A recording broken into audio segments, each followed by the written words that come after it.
empresa vinculava o prêmio de produtividade pelo número de vezes que o empregado ia ao banheiro. E o Tribunal Superior do Trabalho reconheceu a prática como ilegal. Não é que o banheiro virou um privilégio, mas existe um momento em que a gestão deixa de ser gestão de desempenho e passa a ser um mecanismo de contenção do corpo. Agora, o mais importante é que esse tipo de situação nunca começa com uma intenção de humilhar alguém. Ela começa quando a produtividade é a única coisa que a organização enxerga. É o único idioma legítimo dentro de uma organização. Eu sou Maria Madalena, sou advogada, mestre em bioética e depois de mais de 20 anos de advocacia, eu percebi que muitas vezes o conflito surge onde o controle substitui o reconhecimento, mas continua sendo chamado de feedback.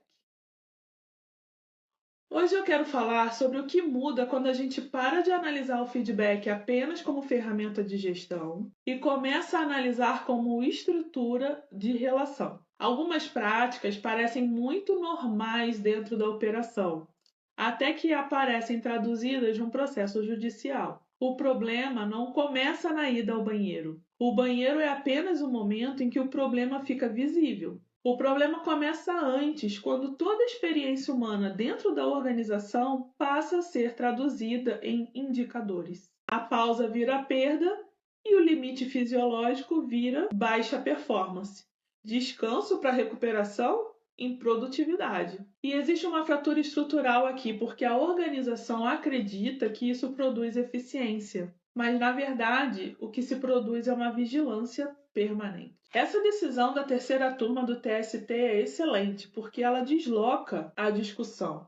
O que se discute aqui não é apenas o bônus. O que se discute aqui é o abuso do poder diretivo diante das normas de segurança e saúde. Isso muda completamente a leitura, porque muitas organizações acreditam que o feedback destrutivo é apenas aquele no qual existem os gritos, a agressividade explícita, a humilhação. Mas existe um outro tipo, o feedback estrutural. É aquele que comunica o tempo todo. Você vale o quanto você performa. Sem gritos, sem xingamento, sem conflito aparente. Só que o corpo do empregado percebe, porque quando até as necessidades fisiológicas passam a produzir impacto econômico, a mensagem deixa de ser operacional e vira disciplinamento. Existe uma diferença enorme entre acompanhar desempenho e transformar a vulnerabilidade humana em variável de controle. A régua de Lesbos ajuda muito aqui, porque a boa decisão institucional não é aquela que aplica a norma de maneira rígida. É reconhecer quando a realidade humana exige uma adaptação da métrica. Mas algumas estruturas fazem exatamente o contrário. Quanto maior a pressão, mais rígidas elas se tornam. Antes de chamar algo de feedback, eu faria 3 perguntas. 1. Isso produz orientação ou medo? 2. A pessoa consegue errar sem entrar em estado defensivo? E 3.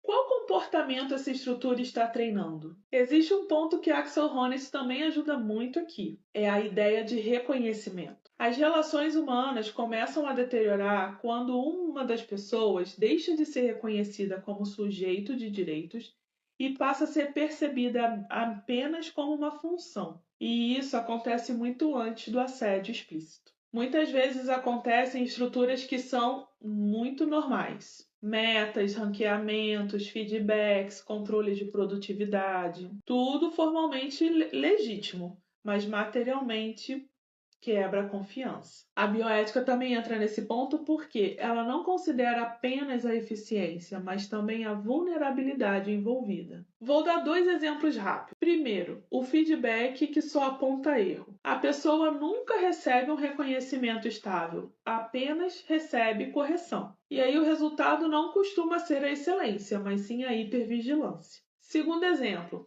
quando a equipe começa a esconder fadiga, dúvidas ou limite físico, porque o ambiente interpreta qualquer redução de ritmo como baixa entrega. Formalmente existe gestão de desempenho. Materialmente o que se vê é uma produção contínua de defensividade. Analisando essa decisão, o que me chama mais atenção não é apenas a ilegalidade dessa prática, mas é o modelo de relação que ela revela. Porque ninguém acorda um dia e fala, ai, vamos controlar o banheiro. Isso acontece em estruturas onde o limite ético deixou de ser perceptível. E agora perceba uma coisa importante. O problema jurídico aparece no final. O problema relacional começou antes, quando as necessidades humanas começaram a competir com as metas. Aqui, o modelo tradicional costuma fazer a pergunta errada. A pergunta não é se isso aumenta a performance, mas sim o que isso produz na relação da pessoa com o trabalho. Porque existe um momento em que o empregado deixa de operar por pertencimento e passa a operar apenas por autopreservação.